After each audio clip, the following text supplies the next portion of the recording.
Ice, we break it down each week. Puck drops hard, hear the fans all scream. From the highlight reels, we catch every peak. In the fast lane, we live the hockey dream. Stick handling magic, every move's a skill. Looch on Ice, we got the weekly scoop. From power plays to the hardest hits in the loop. Join the ride, feel that action, no excuse. NHL roundup with a hockey news crew.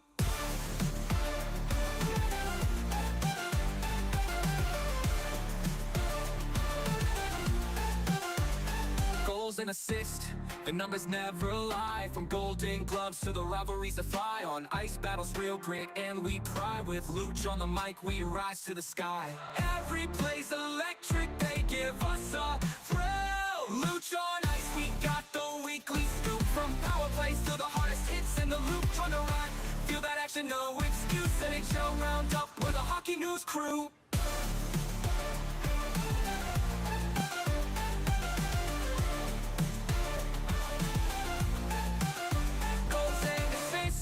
The numbers never lie. From golden gloves to the rivalries that fly. On ice battles, real grit and we pride. With Looch on the mic, we rise to the sky. Every play's electric, they give us a thrill.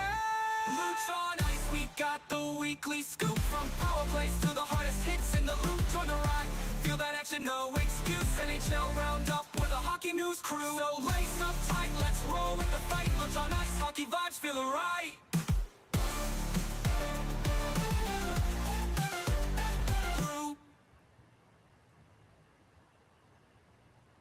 Hey, what's happening, Jeff? What's going on? You got you're muted. Well, you don't have your mic on. Put your mic on there.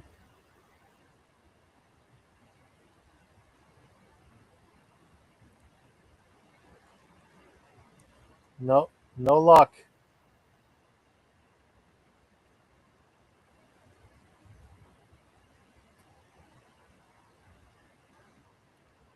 Well, we are going to wait until you get your mic going there.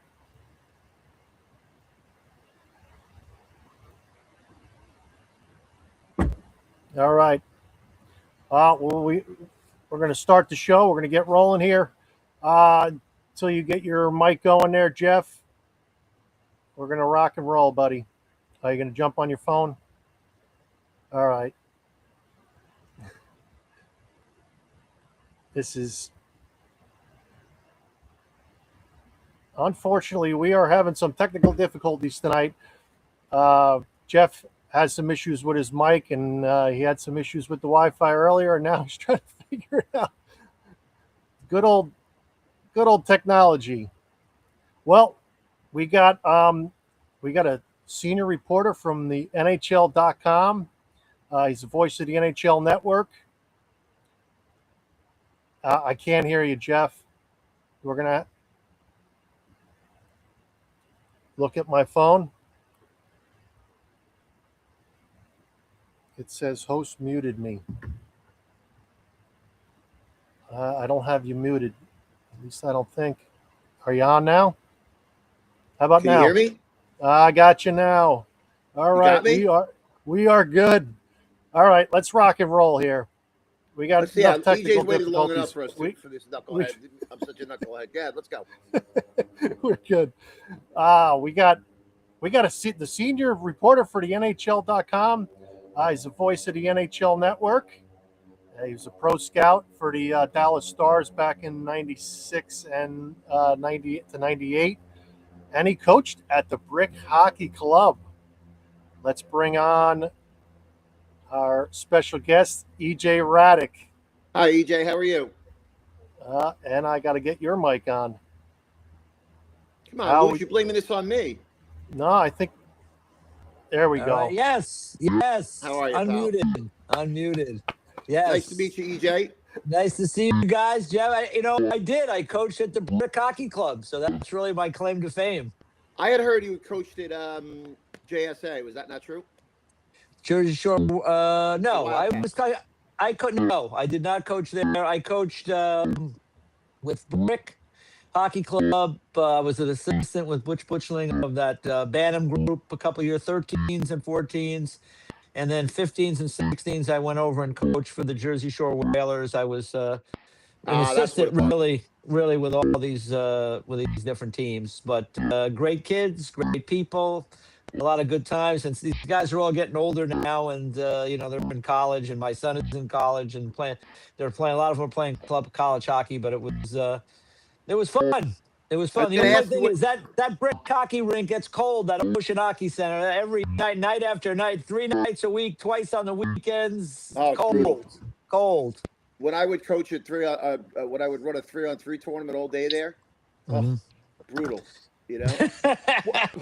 What birth year is your son? My son is an '04. Okay. So he's at Stockton University now, playing club college hockey there. He's coming to the end of his time there, but he's got at least one more year. So we'll see how it goes. And yeah, it's been, and like I said, a lot of the kids that we had, they're playing in different places, and it's exciting. It's always good to see. I always tell kids, play as long as you can play.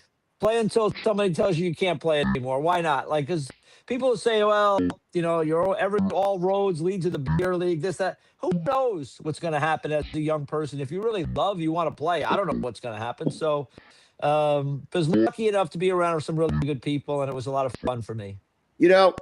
On that note, I've had, I advise people, and I have a lot of friends, and a few of them have asked me, hey, what do you think about my son putting college off for a year and playing local juniors? And I'm like, yeah. You have to do this once in your life, right? Yeah. I miss playing. I didn't play hockey, but I miss playing baseball and basketball. Yeah. That community and that team, and there's nothing like it. So I encourage everybody. Do you know Jimmy G and Arcus, EJ? I don't know. I mean, sometimes I know people by name, by face more than name, but might have come across them. But off the top of my head, Probably. I don't know. His son's in 08. He'll be going. His son Alex will be attending Stockton next year and playing on the. Oh, okay. Well, I'll get to know him then. If he's going to Stockton, I'll get to know him, which is great kid, great family.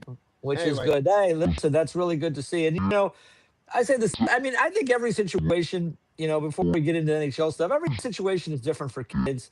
And for some kids, they want to keep playing, and go play and put off college for a year or two. Go ahead and do it if it's what you really want to do. And other kids want to get on and they want to go to college. There's so many club teams now at the college level.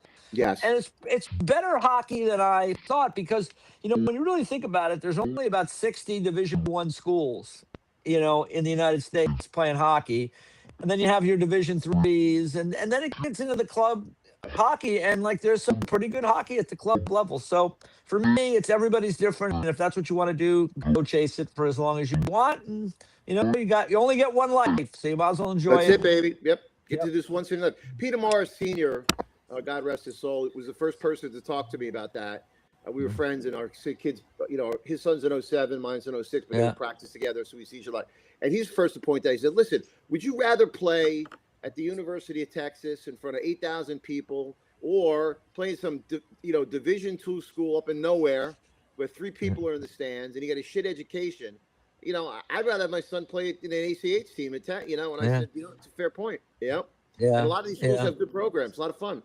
Yes, they do. I mean, there's, I know, with Stockton, when we go in and play like Westchester University in the, outside of Philly, they have a couple of different club teams. They're playing teams coming in from from the Midwest, from the far West. I mean, it's pretty good hockey. So, if you love the game and you're young, you want to play, there's places for you to play. Find your level, find the place to play, and enjoy it. I've told my son, you just take it as far as it goes, and as long as you still have a passion for it. And to your point, a lot of his friends were good hockey players. Their first year of juniors didn't go well, and they've kind of decided we're going to go to college next year. Because what people don't understand is the grind that it is to keep playing. You have to like the grind. And my son works really hard, and he doesn't see it as work. And you know what? It may come a day where he wakes up and says, you know what, Dad, I'm tired of all this. I just want to go to school, and I'll drive him there. Yeah. You know what I'm saying? The last thing I'll say on it too for me is that Keith Jones was the longtime broadcaster. He is the team president of the Philadelphia Flyers right now. He had a career. He played in the National Hockey League several years, Colorado, Philadelphia, Washington. And I remember Keith telling me, he goes, I got to play in the NHL because I just kept playing. And he said, other guys who were way better than me quit. And he goes, I just kept playing. And, he's probably being a little bit humble there when he says it, but I think there is something to it that a love for doing it is what keeps you moving forward. And, it's a great game. Bryce Salvador told me when he got drafted in the 9th round, when they had a 9th round by Tampa, and they told him they weren't interested in him. They're going to sign him. So he ended up signing with St. Louis. Next thing you know, 20-year career, captain of the Devils. You just, it's as Woody Allen famously said, 90% of life is just showing up. And I really believe that. That's true. That is true. So anyway, EJ, let's talk. What do you want to talk about, Luch? You want to talk about the draft coming up, or we'll touch on the finals a little bit? We could talk about the draft, and we could talk about some trades that have been going on, the recent trades that we got going on. A lot of stuff happening. EJ? What's that? Are you up in Buffalo? You going to be on the air? No, I'll be going tomorrow morning. I head up to Buffalo tomorrow morning. I'll be doing work in the arena for part of the in-arena show tomorrow night, and then I'll be on the NHL Network broadcast on Saturday. We've got the 2nd through 7th round starting at 11 a.m., so we'll be busy with that. Well, the first round is going to be interesting tomorrow because it always is, right? I'm a big studier. I've been a scout for a couple NCDC and NAL teams and independent, and I do some writing for it. So I follow prospects and closely. And this year more than ever, because I'm a Ranger fan, they were out of it early. I spent more and more time, and I read this, and I've read all the mocks, and I'm a big follower of Pronman and Wheeler. And everybody pretty much, says it's going to be McKenna, Stenberg, Reed, or Cartels, Malhotra, in that, some order. Yeah. But we both know, right?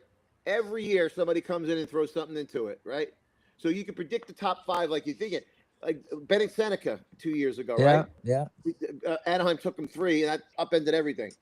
What are you hearing? Do you think it's going to go the way they say? You think it's going to be a couple of surprises tomorrow? Well, there's 32 teams, and they all have different lists, and obviously the teams that are picking control the order, right? So Toronto controls the draft with the first pick, and I think they're going to pick Gavin McKenna, and if they do that, then San Jose is up next, and then it's up to them. I mean, they have the 2 and the 9. They can pick Stenberg now at 2, and then take a defenseman at 9, and they're covered, right? But are they interested in packaging and trading? Like these are the things that upend the draft. And then, Vancouver's at 3. Does Vancouver take Malhotra with the fact that his dad is the head coach there, right? I mean, so he's a really high-end player. And then there's Chase Reed, who I think is really, to me, a guy I'm really going to keep an eye on over the next couple of years because I got to see him at the World Junior Championships for Team USA. I call those for the NHL Network, those games, and I was really impressed with him. And he's been somebody that's kind of come out of nowhere this year a little bit. Which kid is that? Chase Reed on defense. Yeah, played in the NAL last year. Yep. Yeah, exactly. Like he has come a long way, and so I'll be curious. He's got a, you hate to compare. I mean, hard to compare anybody to Cale Makar. He's a special player, but Chase Reed is 6'2", right shot guy, skates well, carries the puck. I mean, he's a guy that could be somewhat similar to Cale Makar. So, at first when San Jose just had the 1 selection, I thought they might take him at 2. That was spelled, yeah. But now with having the 9th pick, I mean, they could take Stenberg and then take a defenseman at 9. There's a bunch of defensemen out there. So I think that's kind of the way it's going to go. I'll be curious to see what the Rangers do at 5. I think there's a number of really good defensemen there at 5. So, we'll see which way they go. But, it's all, as I always say, with the draft, there are a lot of guys, they talk about it, everybody discusses it, and there's a lot of, the mock drafts, the whole thing. At the end of the day, the individual teams make up their own lists. There's 32 different lists. And so that will determine the order, and each team gets in the driver's seat when they have their pick, and they can change it and redirect traffic. And sometimes they take a guy that the team behind them, didn't expect, and now somebody's sitting there waiting for him. We saw that, I think, several years ago with the Red Wings when they passed on Quinn Hughes, and obviously they look back on that as a pretty big mistake. but it unfolded that way because a player kind of fell down the board a little bit, and it kind of changed their thinking. So we'll see what happens tomorrow night in Buffalo. I love the draft. It's a great opportunity for the teams to reset, for the prospects to get an opportunity to live out a dream, to hear their name called. I don't love the way they do the draft now, this decentralized draft. I'm not a big I fan. know. I've been going to drafts for like 30 years, and I like seeing everybody there, but that's the way it is. So, by the way, I agree with you. I think once San Jose acquired the 9th pick, I think it's very clear that they're going to take Stenberg, who I think they wanted to take all along, but they really need a defense prospect. So, in my opinion, I think Chase Reed is great. Carell's, Daxton Yeah. Rudolph. I Yeah. don't think Smeets. I think Yeah. so. They'll get somebody at 9 who, and who knows who's going to be the best in one of these, right? We don't know. That's right. That's Who right. knew We Morris don't. Sider would be as good as he was, right? Yeah. Yeah. We don't know who's going to be the best one. I like Carell's personally for the Rangers at 5. I would rather see them, stay at 5 and get a top-notch defenseman than give up assets and trade up because, and I don't think it's – I think you're going to after the McKenna, Stenberg, and Malhotra, you're going to get a really good defenseman. There's a big drop-off between the D and the other forwards, in my opinion. Unless you want to, there's a lot of chatter, and I've read it over and over again that Ivan Bjork, from Sweden is everybody. I've read this maybe 20 times. If he was 6 foot and not 5'9", he'd be in the top 2 or 3, right? And I believe in size. You have to be big. At the same time, if you're really good, as we know, it doesn't matter, right? And it's really not about height anyway. It's about, strength. So he might be the wild card. Buffalo might take him, Somebody might trade up. We don't know. So yeah, he could be. Certainly, he could be a wild card in all this because he is a very talented, competitive kid. He showed really well at the World Juniors. He went and played at the World Championships this year. Played pretty well amongst the men there. So it will be interesting to see how teams or where someone slots him. And I think you could go anywhere from 5 to 15, depending upon, again, each team is in that driver's seat when they get up to the podium. And there are a lot of good defensemen. That Albert Schmitz is someone that I think I really like because I think he could come in and play in the National Hockey League next year. I don't know what his upside is offensively, but he's a big, long left shot guy who's already is maturing physically. So, I'll be interested to see which team takes him because I do think he can come in and play next year. Supposedly the Rangers like him. I tell you, he's an interesting to me because he's probably, not probably in the rankings. He's behind Carell's, behind Reed, Verhoff, but I think he's moved past him. But you're right. He's physically and socially mature enough to start playing the NHL last year. He's been playing against men already. Yeah.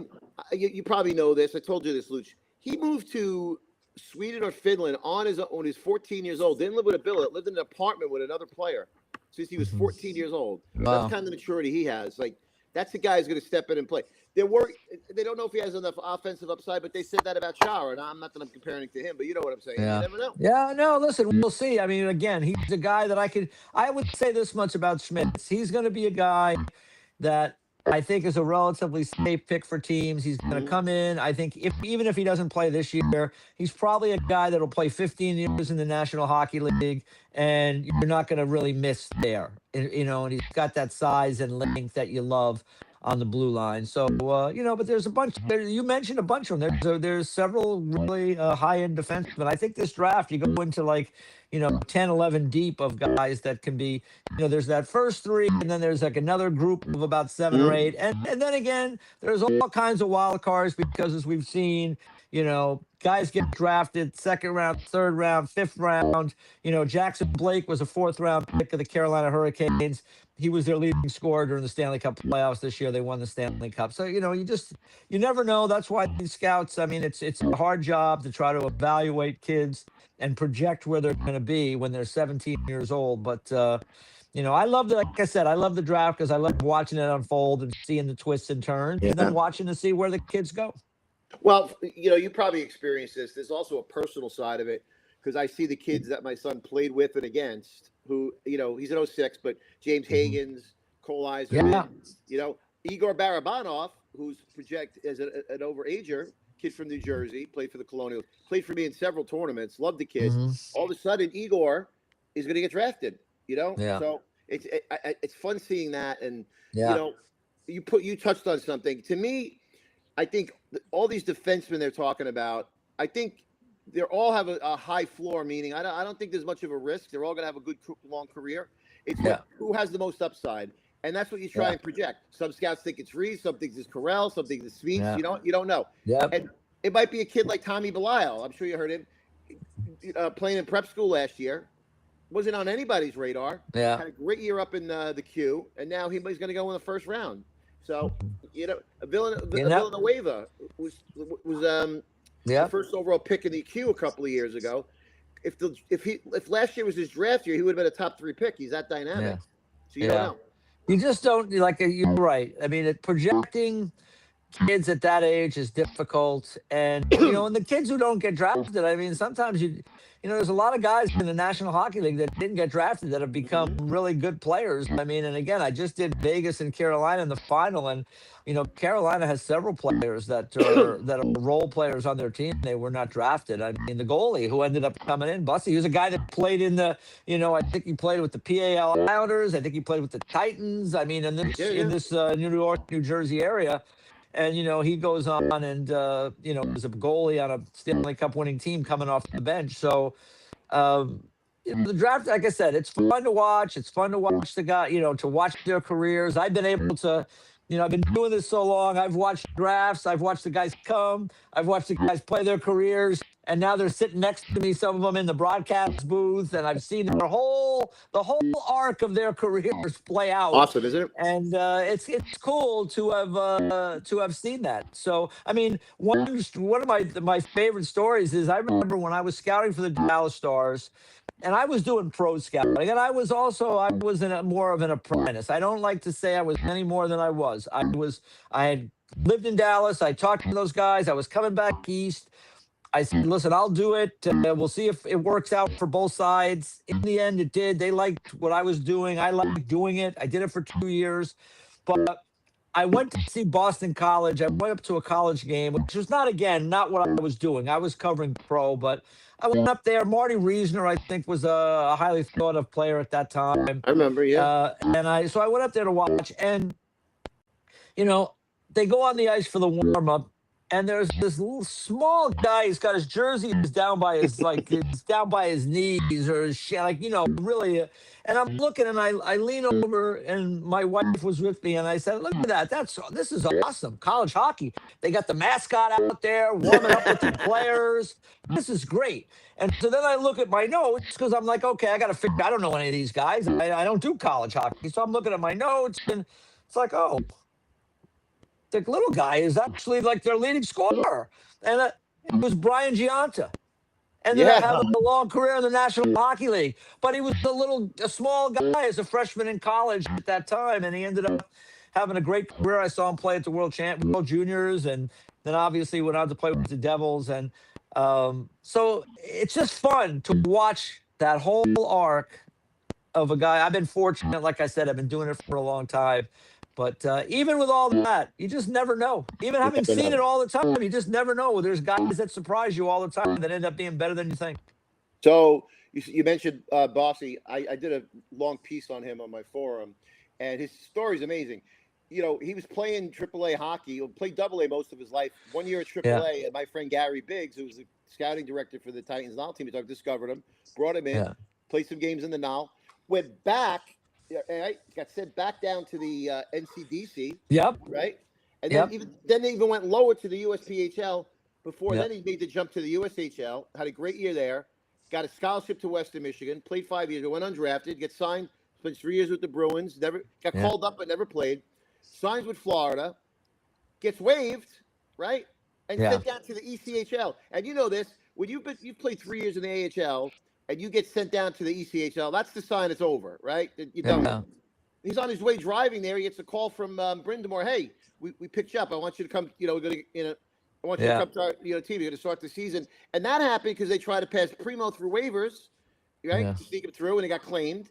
And the Russian kid was injured. Next thing you know, the guy's winning the Stanley Cup 6 months later. I mean, crazy. Yeah, it's a crazy story. And he got to play. Like, the funny thing is that Florida was hoping that, they could slide him through waivers, but in the end, Carolina picked him up. And if Carolina had not had the injury situation, after a month, if you don't play in a certain amount of games, you go back to the team that had you. And so, but Carolina, there was opportunity because, as you mentioned, Kochetkov was hurt, Anderson was hurt, and Bussy ended up playing a lot of games and played very, very well for them. And in fact, at the start of the playoffs, I would have started him going into the postseason just because we know the Freddie Anderson story over the years. But in the end, Rod Brindamore, give him credit, he knows his team. Freddie Anderson played very well. And then Bussy, who I think was a little bit out of gas at the end of the season, got a chance to kind of really just, have all that time to rest. And when they needed him in the final, he came up big for them. So those are great stories when a guy and goalies are different, right? Because the goalie can bounce around a lot. Because it's like Jordan Binnington when they had him in St. Louis. I mean, they wanted to send him to the ECHL because he just had nowhere to put him. Right. And then he said, listen, I'm not going to the ECHL. And then he eventually ended up in St. Louis, and the rest is history. But the goalies are the ones that can have a really strange path because you can only carry a few at a time. And they develop late on the whole. Any scout or true. evaluator will tell you that. That's the true. title of my story with Bussy was Brendan Bossy kept showing up, meaning that, he could have quit, didn't get discouraged, kept going. Another local kid, Anthony Stolar, same thing. Nobody expected him to be in the NHL and have the career he did. Back up for a while, then he got a chance in Toronto, won a cup in Florida. But you touched on Anderson. When I'm not a big Carolina fan, and they proved me wrong. I just thought we won't get into it, but I remember talking to a few people about Anderson, and I said, "Yeah, he's playing great, but we've seen this. Can he do it for 16 games?" Right? Yeah. And you know what? He petered out. Bossy was there at the perfect time. He stepped in and boom, Yeah. So, but sometimes it's better to be lucky than good if you want. Like you said. Right. You thought you should start Bossy because of Freddie's history. Well, maybe if they start him, he's not there in the finals to show up. I agree. I mean, listen, you got to give Rod Brindamore a ton of credit because he made. He's a great coach. When you win, you did all the right things. Then they won. And he did all the right things. You hear that, Looch? I said he's a great coach. Yeah. I've always thought he was a good coach. My criticism of Brindamore is he shuts his own offense down. Does it? You want to stop a guy from scoring? Send him to Ron Brindamore. He'll do it. But you know what? I ended up being wrong about it. Yeah. So, well, he's a one-of-one guy to me. I mean, they run things a little differently in Carolina with the way they manage things and.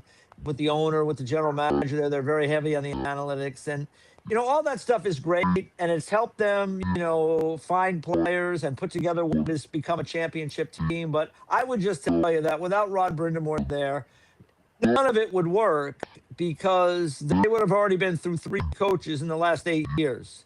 He's the only guy, because of his standing in that community, his standing within that franchise, that could endure those very difficult playoff losses and keep his job. So Rod Brindamore is a special character.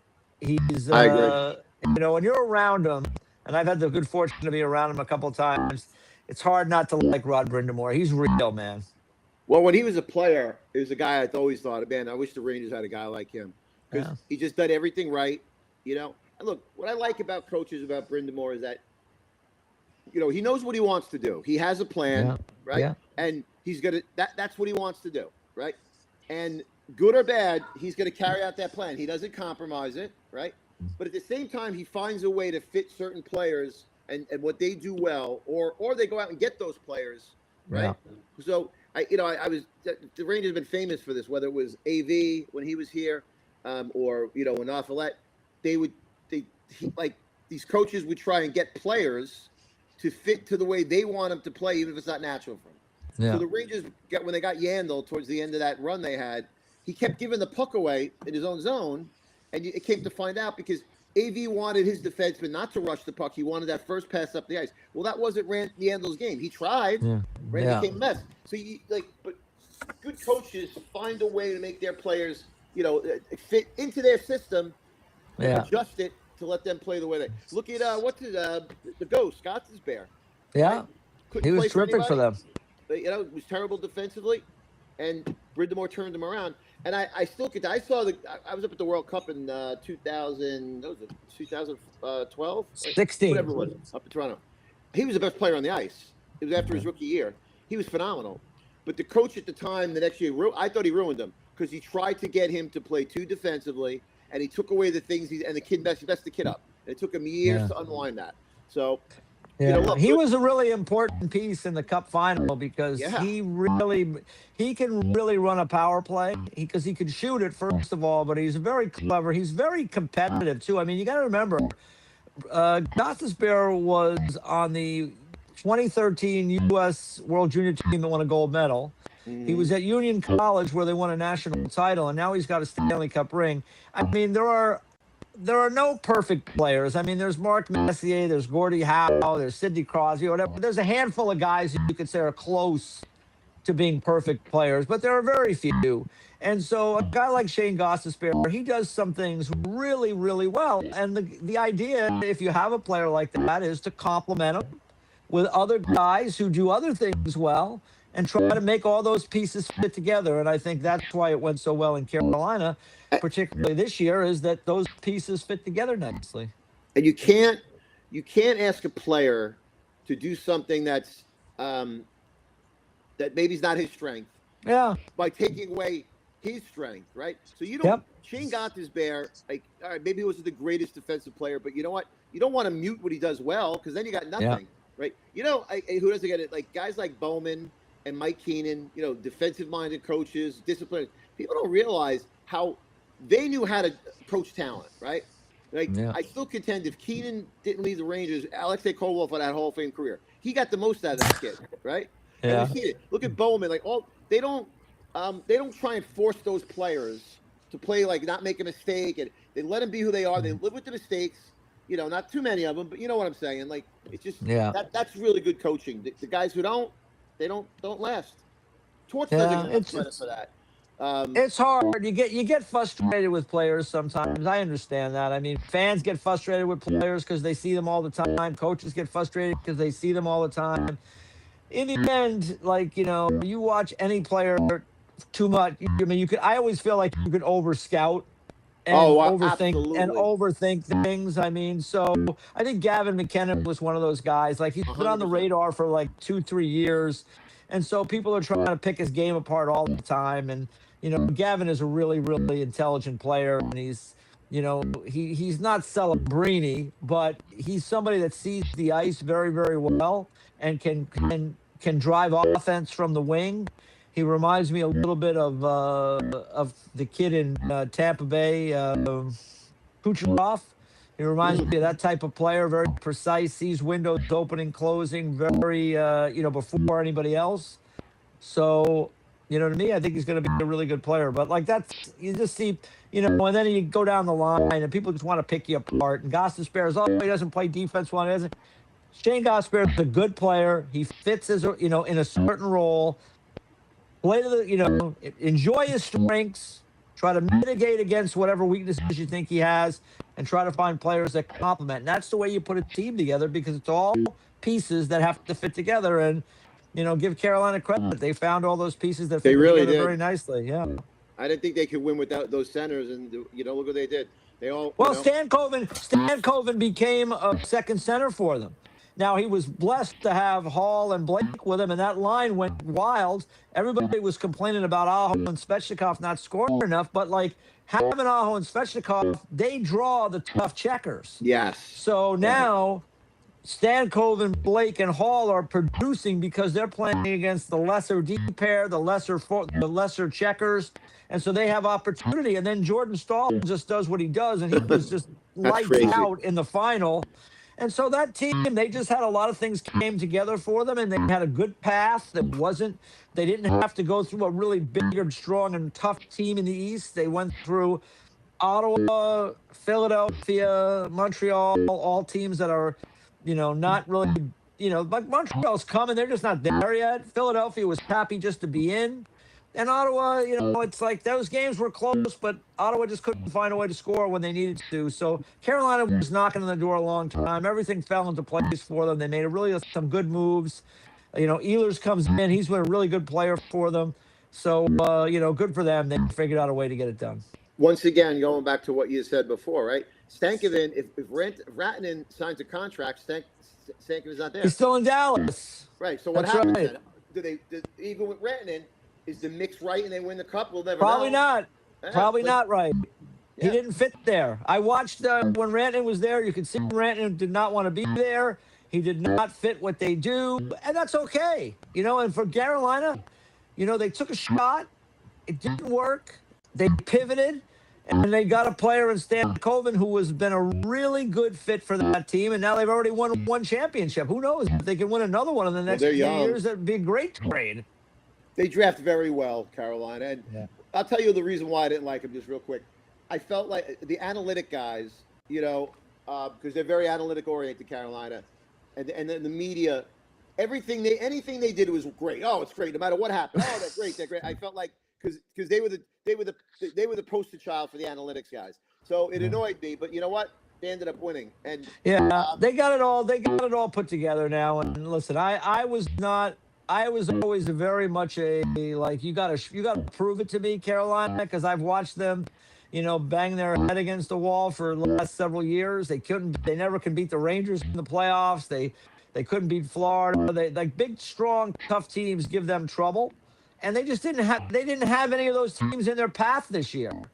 You know, even Vegas wasn't the big, strong team they were 3 years ago. So at the end of the day, the matchups were good. They stayed relatively healthy. I always say the playoffs are about two things: matchups and injuries. They stayed healthy. Yeah, that's true. They had good matchups along the way.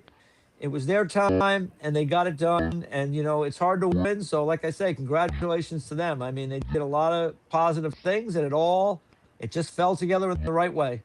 And, you know, every cup winner has to have that guy who scores a bunch of goals that you're not expecting.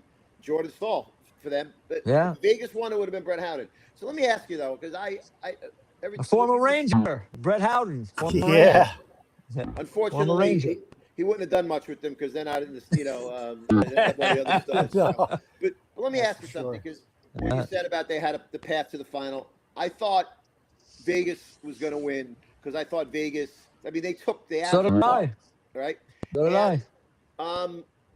What I was surprised about, you know, the way I look at it, at least in the early part of that series, is not that Carolina was playing well, and I don't take anything away from them. Vegas played poorly. What do you think happened with Vegas that they played? I thought they played really poorly in the final. What's your take on it? I thought Vegas, I think the whole series shifted in game two. Vegas was leading the game 2-0 with 10 minutes left. They were up in the series 1-0. And there was a defensive zone draw in their end. They win the draw. Rasmus Anderson he's a right shot defenseman. He's moving to his right towards the corner with the puck, rimming around the wall. You got your whole team moving that side. That's the breakout. For some reason, it's inexplicable to me. And if you were ever at the rink at the Ocean Ice Palace when I was coaching 13s and 14s, all I would tell them is the defenseman, never stop behind the net when you're being pursued, especially on your forehand, because you just push the puck away from the net. The hockey to me is a game of geography. Like the net is always in the same place. So I want that puck as far away from my net at all times. Mm-hmm. And so Rasmus Anderson, who's a veteran guy, is on his forehand. He stops for some reason. Stankoven just eats him right up, takes the puck, goes around the net the other side and scores. And now instead of it 2-0, and maybe you finish out the game. Is that the game? And Is you win. That the game was 3-0? No, that was a different. It was 2-0. Carolina scores, then they score again to tie it because now the building is going nuts. The building was dead quiet. Yeah, when it was, the building was dead quiet. Stankoven scores. They get another goal to make it 2-2. Then there was that crazy play where Torch challenged. The challenge was upheld. Was overturned. The goal did not count. Carolina scores on the power play. Vegas ties it with an empty net, and then an overtime power play goal by Jarvis off a great pass from Gostisbehere, and they win it. And that turned the series, to me, into Carolina's favor. Now, in game 3, Vegas had that big lead. Carolina rallied in the third period. It got to overtime. Vegas won. But to me, if Vegas wins game 2 in Carolina, goes home with a 2-0 series lead, they're likely going to win that series. Sure. But you to know me, what? Rasmus Anderson, just not a very smart, just a dumb play. And I talked to John Tortorella afterwards, and he wasn't happy with it. Believe me, I would tell you what he I bet. said, but I don't think we can use those words even on this. So, but you know what? I've always told my son this. Every team that wins a Stanley Cup at some point, right? Yeah. They're looking at, they're in that moment where everything looks Yeah. down and somehow they come. You have to overcome one of those moments along the Yeah. way to win it. It's like a very few teams just romp through. That was Carolina's moment, right? They shouldn't have Yeah. won that game, right? And they found a way to win. All credit to them. Yep. And then from there, they started believing, and it felt, No, they're in the series at that point, and then they got another break because, in an odd way, when they were down 4-0, they put Bussy, and Anderson had kind of run out of gas. I don't know if you remember, he got banged into by Barbashev, and there was some thought maybe he got a concussion from that or whatever. But Bussy came in and played very well, and that, even though they lost game 3, they now had a goalie in there because Anderson really struggled against Vegas. Like, he played well in the series in the first 3 rounds, but he But it was was kind of typical out of Freddie. gas. He was out of gas in the final, and he has never really been very good against Vegas. I think in 9 straight starts, he had given up 3 or more goals. So right? again, something happened. A freak play leads to a change in goal.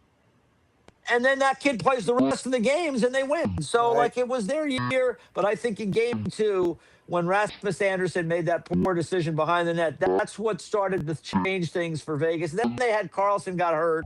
And once Carlson got hurt, it was over. What shocked me about, well, by the way, who knew at that moment when Bussy made the save on the penalty shot, unless it was Freddie, up 4-0, you think, who knew how important that would be, right? That's right. But what stunned me about Vegas, you talk about the play by Anderson, and even when they blew the 4-0 lead, was how they lost their poise, right? So, Yeah. for example, I don't know if Taylor Hall's goal tied it at 4 or made it 4-3 in that comeback, but he's coming in towards the net, and Mark Stone is one of the best defensive forwards, finals, whatever, watches him and just lets him walk right in and bang the puck in. I'm like, are you kidding? That's Mark Stone. Like, what is he doing? What are we doing here? Yeah. They had a weird year, Vegas. I watched them a lot this year. I watched the late games more than I watched the early games, to be honest, because I'm coming back or I'm doing other things after the show that we do.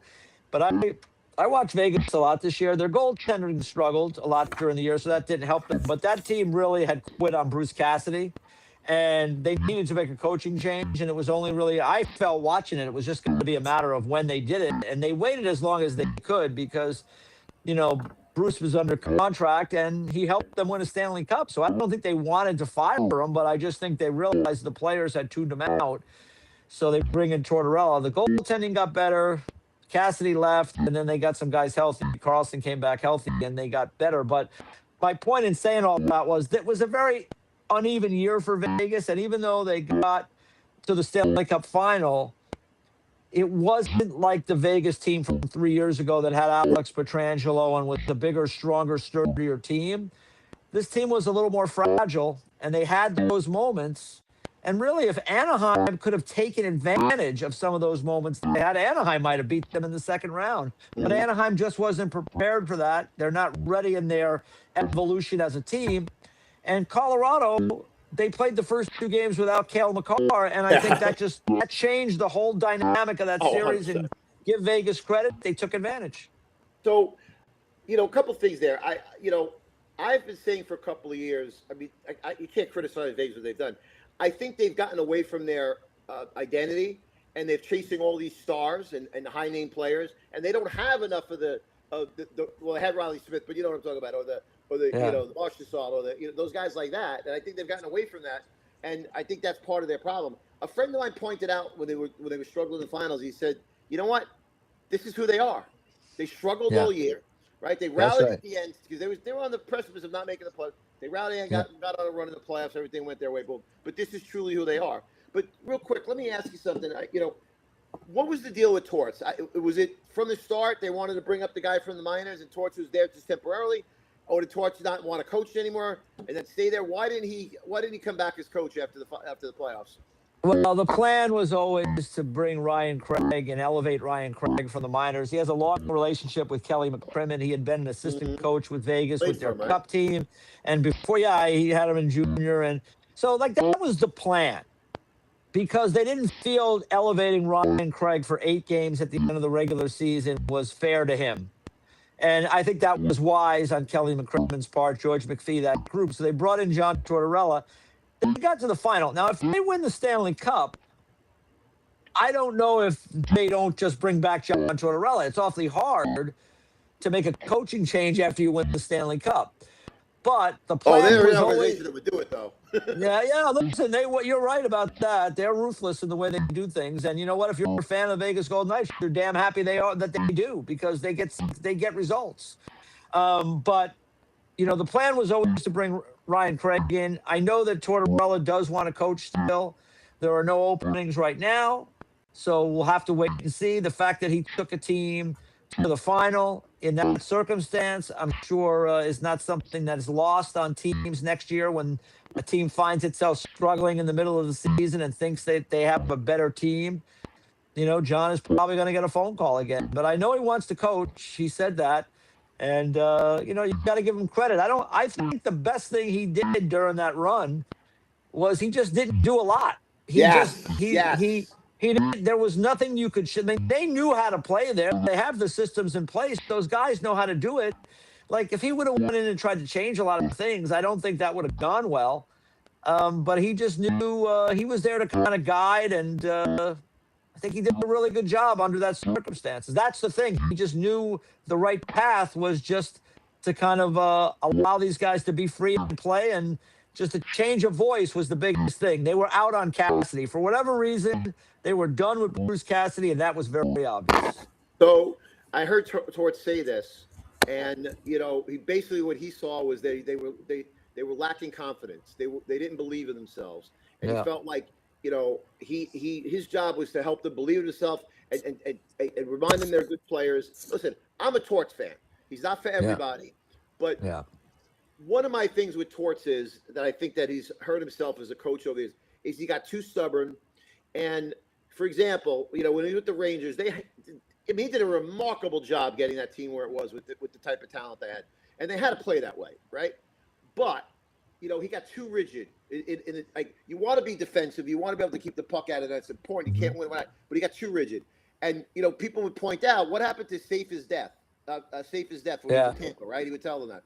I think we saw more of the Torts in this series where, like, listen, he didn't go ballistic on him once, right? I mean, that one writer, a blogger might disagree when he told a stupid question, which by the way was a good question, just to try to protect his goalie. But I really felt like Torts showed who he was, by the way he's a great coach. You can't take that away from him.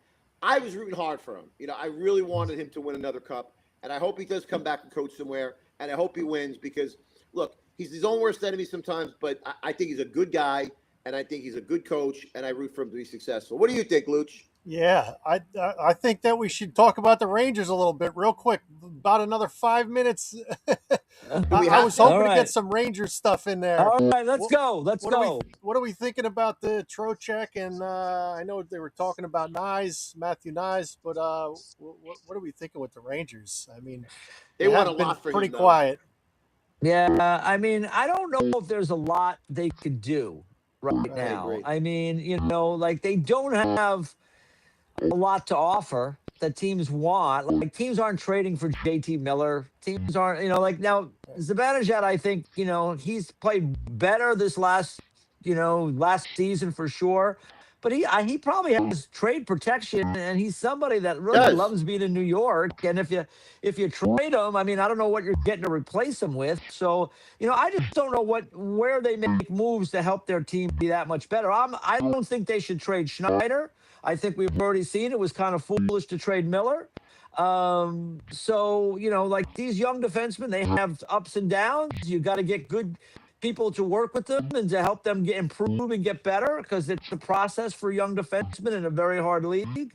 So I'll be curious. I mean, they're going to pick at 5. I think they're going to end up with a defenseman at 5 if everything stays the same.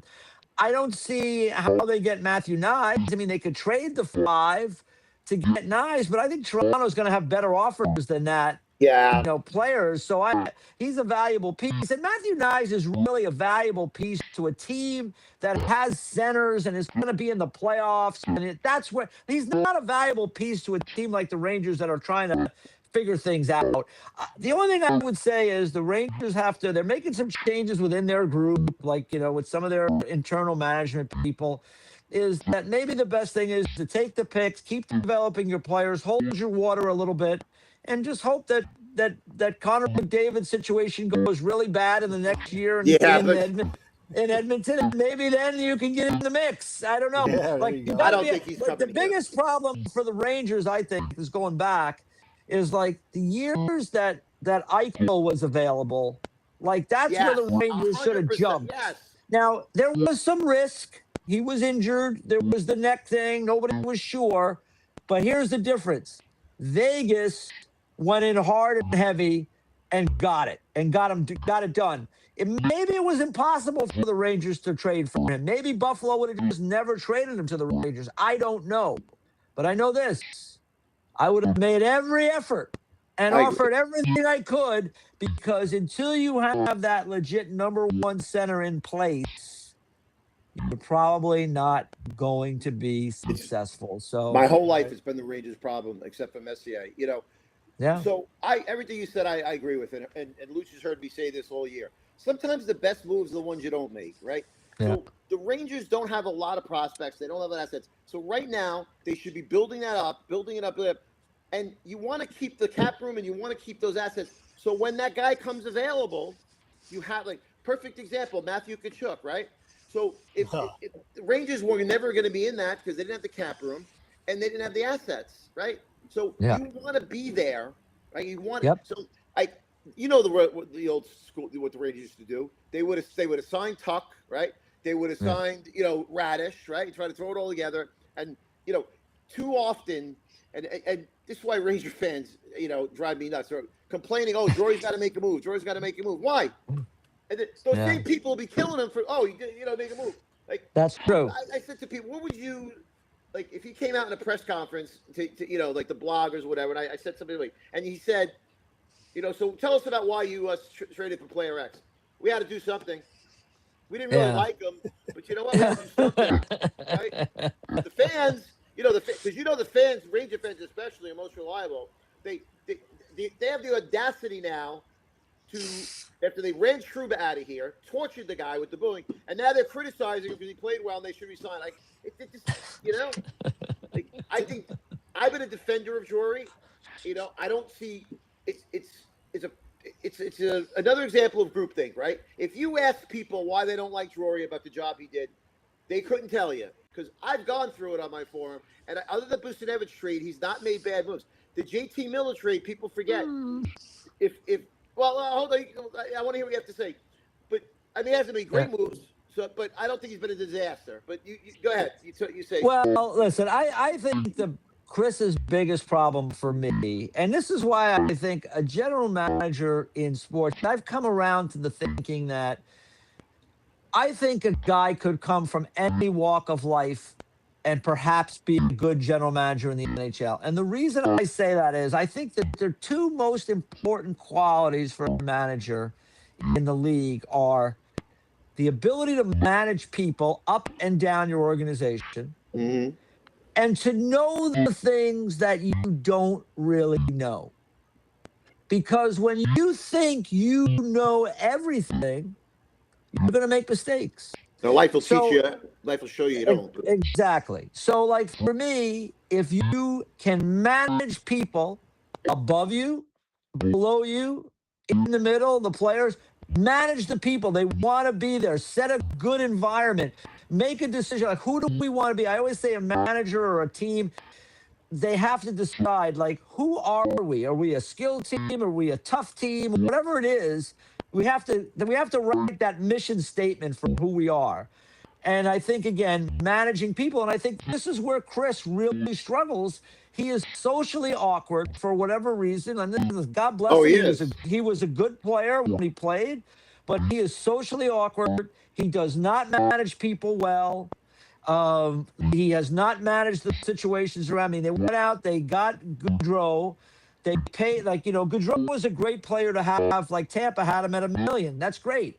The Rangers paid him 3.5. He's the same player. And during the playoffs, I think he played very well for the Rangers for what he can do. But then you don't get mad at him because you paid him more money and then run him out. The players so he didn't manage it well. He didn't manage Trouba well. He didn't manage Kreider well. I can go down the list. And there's people in the organization up and down. He's not managing them well. So That's for it. me, that's the biggest really issue for Chris Drury. And now the Rangers also another thing, and this is an organizational thing with them, and it comes probably from Jim Dolan. But like, we never get to really talk to Chris Drury and find out what his thinking is on things. They have very closed media sessions, and he never does interviews with the national media.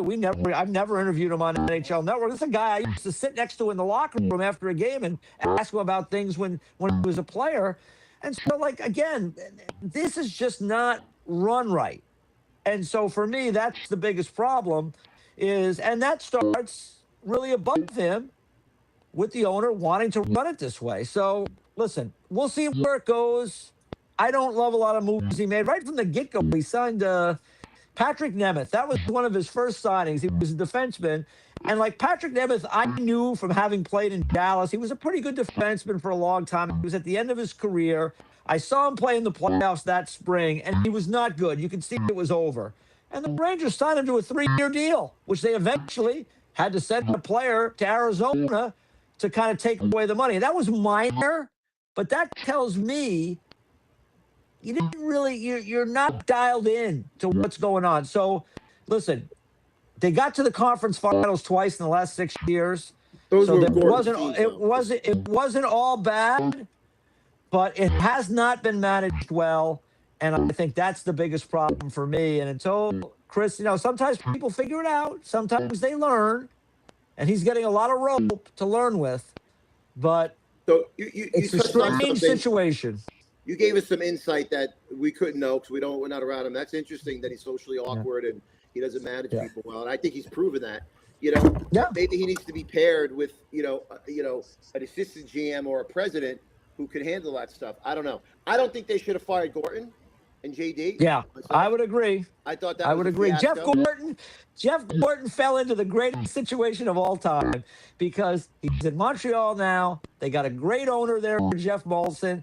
He's in charge. He went out and hired Kent Hughes, somebody that he knows and likes. They went out and got Marty St. Louis as the coach. They've drafted and developed players. They inherited some players. Jeff Gordon is a really sharp guy. Can manage people, can deal with situations. And the Montreal Canadiens are a huge franchise. And so he's done a great job. So I agree with you.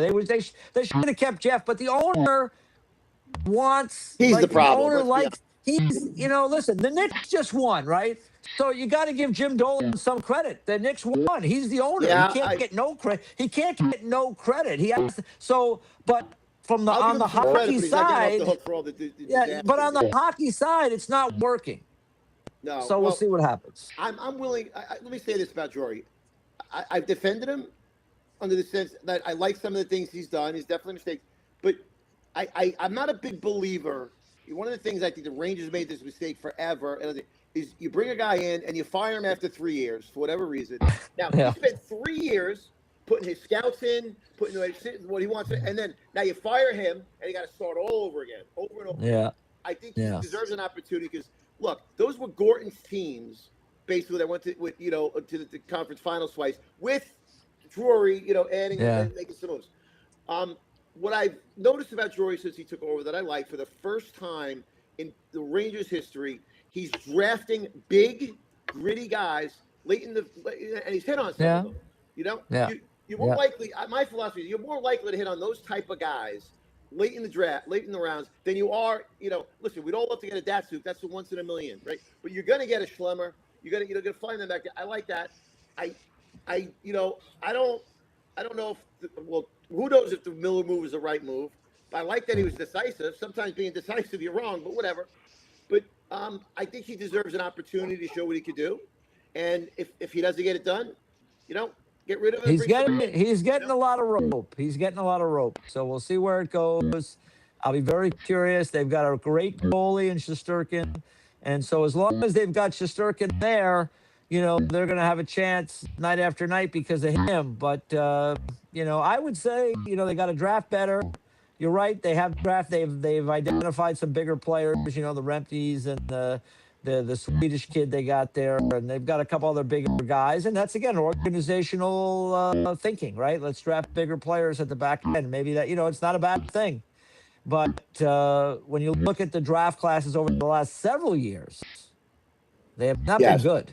Well, they've done a bad job developing defensemen or drafting defensemen, right? Yeah. Listen, they've got the bottom six, right? They got depth there. They got a lot of those guys. Right. They've got a lot of those guys. But you know what? It's hard. When you miss. I mean, here's the thing too, and I'll kind of wrap it up with this because we've been going a while. But like Lafreniere, right? Like he was a first overall pick. I mean, Lafreniere is a pretty good player. But unfortunately for the Rangers, the year they had the first overall pick, I know Macklin Celebrini wasn't there. It was Lafreniere, and like that's just unfortunate. Like, because that's one thing about people talk about rebuilds. Like, good luck, because you got to be bad and you got to suffer, right? And the players and nobody wants to lose, so then you got to lose, and then you got to lose to the extent that you have the better odds in the lottery. Then you got to hope you win the lottery, and then after all that, you got to hope it's a year where there's McDavid, where there's Macklin Celebrini, where there's Matthew Schaefer. It's it's just sometimes it comes down, and those guys end up on those teams, and this is why the Colorado Avalanche are in the mix every year, and even the Florida Panthers, they drafted Barkov first overall way back, or whatever. He was a high pick, second overall, whatever he was, and Aaron Ekblad was a first overall pick, and then they acquired some other guys that were high picks. There's a reason why these teams end up being good for a long time, because when they have a chance to draft at the top, they get the good fortune. Like in that year, there weren't great players in that Lafreniere draft. Even the year before, when they drafted Kakko, he was the second pick. Nobody was telling me they shouldn't have taken him. People were actually saying maybe the Devils should have taken him. They were saying maybe he should have been first overall. So, like, it just didn't work out for the Rangers. I don't know who you blame for that. It's just bad luck. Well, I'll let you go, but you touched on something. I say that, like, it's our luck that we get the 5th overall pick, and it's not, a loaded draft. But they talk about Brendan Ottman, right, a lot, and they didn't develop him. But you look at that draft, and there's nobody after him except Wyatt Johnson that's really made anything. Some drafts are just not as good as others. Some are deep. That's right. And that was a tough year. Right? That was a tough year, too. I think that was a COVID year. COVID year, yeah. Right? So it was harder to, Dallas did well by getting Wyatt Johnston, but, that's the way it goes sometimes. But they've got to draft and develop better. That's the bottom line to all this. No matter where it is, they've got to find players in different parts of the draft. And, they've got a couple of guys that have showed promise. And Perreault had I think he's the guy that has a chance to become a good player as we go down the line here. But, they got work to do. There's no question. And they got to, what Florida does well, what Carolina does well, what Tampa does well, is they take guys and they develop them. Or like Chicola, for example. Rangers, I thought he was fine with the Rangers. They cut him. He goes to wins a cup. Like, you got to find guys who fit what you do and stick with them. Listen, I don't want to take up any more of your time. Listen, it was great having you. It was a fun conversation. And we'll have to have you back on, and we'll talk some youth hockey. We'll start trading names. All right. A lot of the same people. Yeah, we got All less than right. 24 hours. We'll see what happens with the Rangers in the draft. Number That's 5 right. pick. And I think they got a number 26 also in the first round. Yeah. So we'll see what the Rangers do tomorrow. Less All than right. 24 hours. We appreciate you coming on, EJ. All right, Thank you guys. You got very it, much. EJ. Sorry I want about to say one more thing about the draft. Somebody, right? Some teams, a couple are going to get somebody really good in that late first round or second round. We don't know who they are yet, but Yeah. there's some good players there. Somebody's going to That's get one. true. Yeah, we'll see. We'll Awesome. see. Hey, good luck. All right, guys. EJ, Take appreciate care, it. guys. Thank you Appreciate it. very A lot of much. fun. Pleasure. I will All tell my cousin Alex the Palmer that you said hello. Please do. He's a All great right. guy. Great All right. guy. We'll see you. Thanks. Awesome. That was great. Yeah, that was Not good. bad though. You didn't jump in and talk at all. I know. I was letting you roll, man, and I was trying to figure out when to jump in there with you. You That's know what? all I right. should have sooner said, "Hey, Looch, I should have." You were on a roll. I wanted to talk a little bit about the draft. I mean, trades, but it's all good. I wanted to talk. Well, the Panthers are freaking making all kinds of trades. They're looking to get in the Stanley Cup again. You could see that with Kachuk, and then they got Garnet Hathaway today from the let me ask you a Philadelphia question. Flyers. Let me ask you Not a that he's question. not that he's a great player, but that he brings some toughness to that team. That's for Who? sure. Which guy? Garnet Hathaway. Connor Garnet Hathaway from Where'd he get traded to? from the Flyers. He got traded to Who? the Panthers today. To Tampa? Yeah, You yeah. No, Florida Panthers. From the Panthers. He got traded to them. Yes, from the Flyers. Okay. But Yep. let me ask you a question. So did they have to call an ambulance for you and give you some meds when Kachuk got traded? Or was it the Rangers? Yeah, I was a little upset. I was like, I said, I was cursing a little bit. I said, are you kidding me? He got traded. I'm like, you can't be serious. I was seeing it, and I had to make sure that it was true. Because Hey, listen. I didn't expect it. I didn't expect it at all.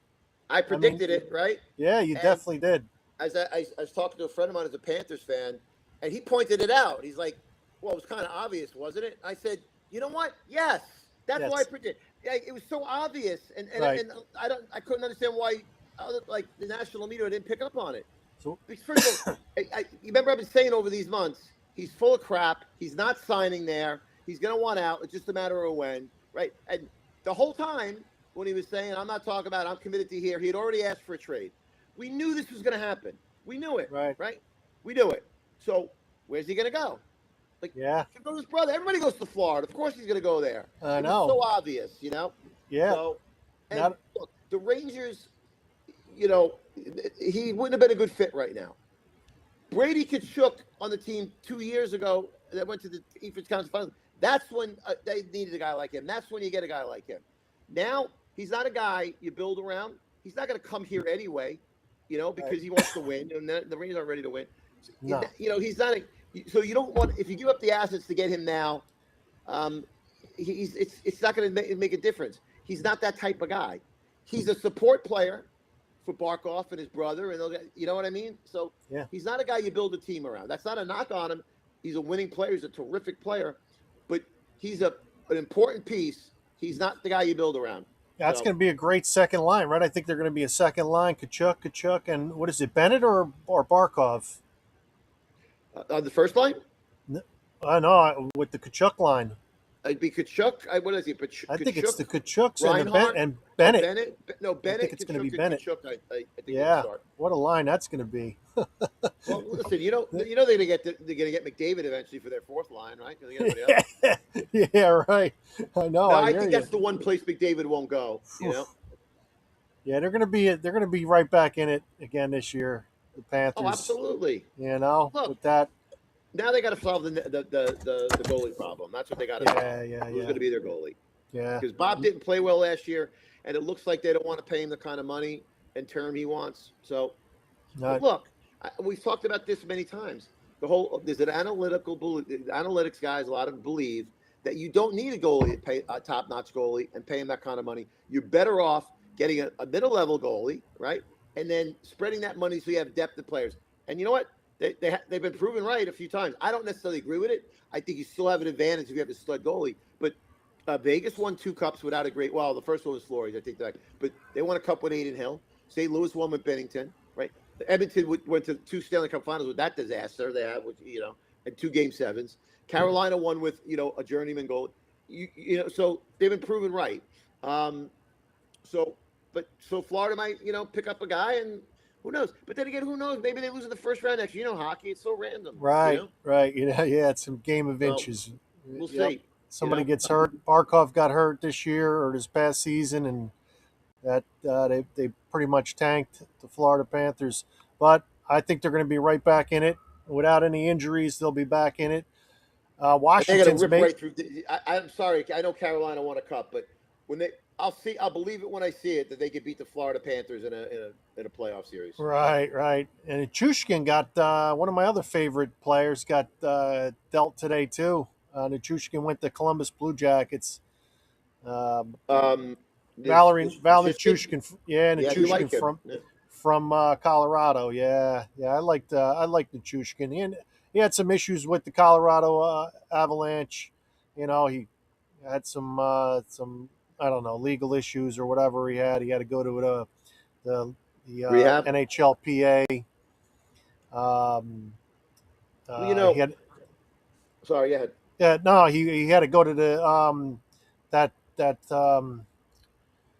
God, what is the thing the NHL players go to sometimes when they have their the players assistance program. Yeah, he had to go to that a few times, I know, over the years, and I was hoping he would come back and play well for the Colorado Avalanche, but I guess he had a pretty decent season this year, and he kept himself clean, and he's going to Columbus now, so we'll see how Nichushkin does over there.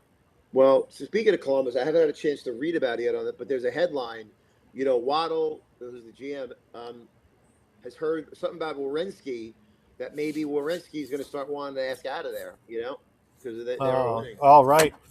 And you know how that goes. When you start hearing that, it usually happens because, look, he's been patient. He won with Norris. He's been great, but, nobody wants to suffer and miss the playoffs every year their whole career, so. Yep. Who knows? Maybe that'll happen. I don't know. But speaking of the Avs, they trade away a lot of their depth forwards. Colton, Drury, Nichushkin. Yeah. I forgot who else. So they got to sign McCarr. I don't know what their cap space is, but how about the? I think I told you this earlier when we talked today. There's a perfect headline, which was Buffalo commits grand larceny on Chicago. Yeah. Boy, Byron. They fleeced them, right? I want to have that conversation with. All right, so we'll give you the 4th overall. We give us Bowen. We'll go, all right, yeah. You know what? We want a second rounder too. All right, we'll give you a second rounder. Then we done? No. You know what? I want a 3rd rounder. All right, I'll give you a 3rd rounder. And you know what? I want that young defenseman too. Jesus, Yarko. At any point, Davidson just say, no, we're not doing that. Do you really think that deal would have blown up over a 3rd round pick or a young defenseman? It's just they got fleeced. Yeah. Fleeced. So. Just real quick. Buffalo. Go ahead, sorry. Buffalo. Oh yeah, Buffalo. It's crazy. What Kyrou they got rid of? Or no, that's St. Louis. That was St. Louis. Yeah. Greenway too. Jordan Greenway. In a second. I think Buffalo. They absolutely fleeced Chicago. The problem is though, they didn't get anything that helps them now, right? And now you've taken Byram and Took out of that lineup, out of that team. Those are 2 pretty big holes they have right now. Yeah. Right? How are they going to fill them? Well, this conjecture that they're going to use that 4th overall pick to make a trade, we'll see. They're supposedly very hot over Trocheck, and maybe Snyder too is part of the deal. I don't know. There's nothing on Buffalo that unless they're going to give us Helenius, which is not going to happen. There's nobody there I love. I don't know, but anyway. So they got to fill those holes, or they've taken a step back. We'll see. The Rangers were in on Byram. I would have went nuts, and anybody would. And I don't think it was ever on the table for the Rangers to give up the 5th overall pick for Byram. He's not worth that. He's not. So I'm glad they didn't. The old Rangers would have already made the sign and trade for Tuck and given him an 8-year contract for $10 million a year. and that would be a mistake. Like, and Cairo you talk about. Like I read something today where Cairo and Took and this one guy went there and the Rangers are sitting on the sidelines and they get nothing. I'm like, good. I don't want those guys. Yeah. Listen, Jordan Cairo's a They nice went. player, but like, no, I want to keep my assets. So when like somebody comes along, if not, just you got to be patient. You can't just make moves because everybody's around you making moves, And Yeah. if you overpay for guys, or even not even overpay, but you bring a couple of guys in who aren't going to be the guys you're going to win with down the line or whatever, you're not going to have the guys you need. You're going to use up all your assets, or go like the analogy. You're going to go all in early, trying to catch the river, and you know what? When that card comes up, you're out of the game. Yeah. Yeah. No, I got you. My. Look, I keep hearing this conjecture about Jason Robertson. I don't see it. I do not believe they're going to trade him. I'll believe it when I see it. They'll find a way to sign him. They'll find a way to free up the money. Now, there's an opportunity for the Rangers to maybe pick up a Maverick Bork, right? A good young player at 20-something goals this year. He's got some upside, or Roop Hintz if they want to go that route. Because they're not going to be able to keep everybody and sign Robertson. So that's going to make somebody available. So hopefully, the Rangers can take advantage of that. But like Rangers it's have to be patient. Yeah. There's nobody out there that like I can think of right now that's going to change anything for the Rangers. And you mentioned Knees, right? A great player. I'd love to get him, but if they could steal him, yeah. But Yeah. like with what Toronto's asking for, supposedly, Right. and people got to, people don't understand. You have to think. So look at where Toronto is, right? They, instead of doing a rebuild or a retool, right? They promised that, their ownership has made it clear they want to still contend. I think they're fooling themselves. So Chika is trying to walk that line, which is almost impossible, and I don't think you do it. So he's going to use his assets like Knees, right, to get 3 or 4 players or whatever that to make the team deeper. He's not going to trade them for instance Trocheck, right? Or you're not going to. Well, my point is, Chika is looking for somebody to overpay for him, not the other way around. So people are kidding themselves, and we'll see. I don't know. We'll see. Like, I think the Rangers have to be patient. I think I think they're not as far away as it seems right now. I think that there's a path for them to be a contender again sooner than later, but it's not going to be next year. And if they miss the playoffs, so what? The goal should not be the playoffs. It should be building a Stanley Cup. So if you're going to make moves to make the playoffs next year, you might as well just not even bother trying to retool because it doesn't make sense. People got to relax, okay? They got to calm down, right, and be patient, right, and wait. That's what Florida did, right? Look at all the guys. They got Reinhart. They got Versailles. Like, you know what? They just boom, boom, boom. They picked. Carolina did the same thing. Get this guy, right? You build it over time. You draft. Hopefully, they're going to draft well and better with John Lilly in place there, and they keep building. They've done a very good job with the bottom 6. Hopefully, Green Tree and Spence become something, or Aspinall, who we talked about, or anybody else, or or the kids they take in the 26 and they have 11 picks this year. Hopefully, those guys they keep building that up. So, or those guys, even if develop enough into where they're valuable, if a guy comes available. So, just gotta wait for that guy. And that guy's not Dylan Larkin either. Listen, you got to be patient. It's only been 32 years since we won a Stanley Cup. Well, I guess what? You make a good point. We have to be patient because a lot of the Rangers ownership hasn't over the years, right? They've been stupid. And by the way, the fans, because of the way they act, right? They're not. That's the problem. He's got to do something. He's got to do something. He's got to do something. Yeah. I know. I hear you. You should have got Brady Tkachuk. Why did you get Brady Tkachuk? Okay, because you don't want Brady Tkachuk down number 2. He didn't want to come here. No. Which is another thing. Oh, the Rangers, don't Larkin and Tkachuk didn't have him on their the couple teams they want. Nobody wants to come here now because of Drury and this and that. No, dummies. Nobody wants to come here because the Rangers are not ready to win. That's why. At least he didn't go to the Devils, so that's good too. Yeah, true. He's down in Florida. They're the same boat we are. I know. The Ranger fans still have this mentality that it's 1993 or 4 or 5, 6, right? Where the Rangers had all the money, and if a guy became available, he wanted to come to New York, they would get him. Every time, because they could pay them. But those days are over. It's all even now. Oh, they should have got Brady Tkachuk. Okay, so what were they supposed to do to get him? Right? They didn't have to think. They couldn't offer what Florida offered. And think about that. Think about if they gave up the 5th pick, the 26th pick, and let's say we'll throw a Greentree or Spence in there. Now what? Right? You got Brady Tkachuk and what? Yeah. You're not winning. They don't think. But all right, let's wrap it up. We talked about all this bad news with the Rangers. I'm going to go to some really good news right now, real quick. We're going to talk about for 2 minutes. Congratulate. They are. Look at that. The Gaudreaus, Katie Gaudreau. Well, it's not Katie Gaudreau anymore. It's Katie Joyce and Devin Joyce had a baby on Saturday. Matthew Gee Joyce, and they already have him on the ice. How awesome is that? There's Gee and the new baby, and there's Katie's husband, Devin. So that kid he's holding in his arms? Congratulations to them. I guarantee he'll be a good skater. I don't know if he'll be an NHL player, but the kid will skate. That's for sure. Good for them, man. That family deserves, Yes, they do. Any good things they have. They deserve. Yep. Nothing could ever make up for their loss, but 100%. Good things for them. Right there, one of my favorite hats. Right there, the Gaudreau hat. There you go, baby. Love it. So, we wish them luck with the new baby, and congratulations to Katie and Devin and the Gaudreau family and the Joyce family. So, all right, we should maybe do something. We should talk off air if we could do something over the weekend, do a draft recap, because it's an important draft for the Rangers. They got 11 picks, and all right. I think I don't know.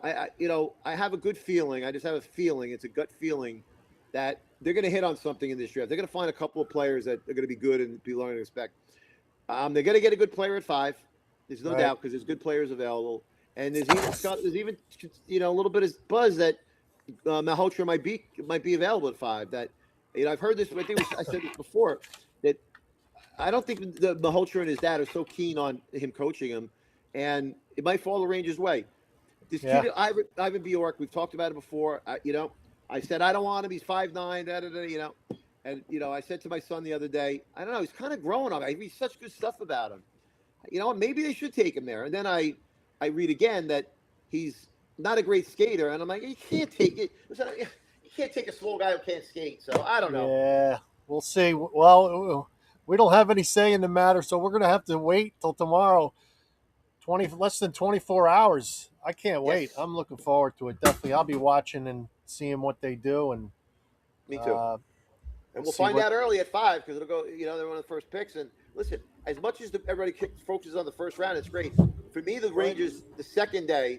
Sorry, Looch. That's all right. You're good.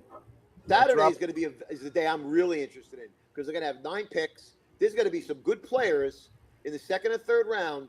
Somebody, there's a lot of good depth there. Somebody's going to hit on a couple of guys. We'll see. Hope it's the Rangers.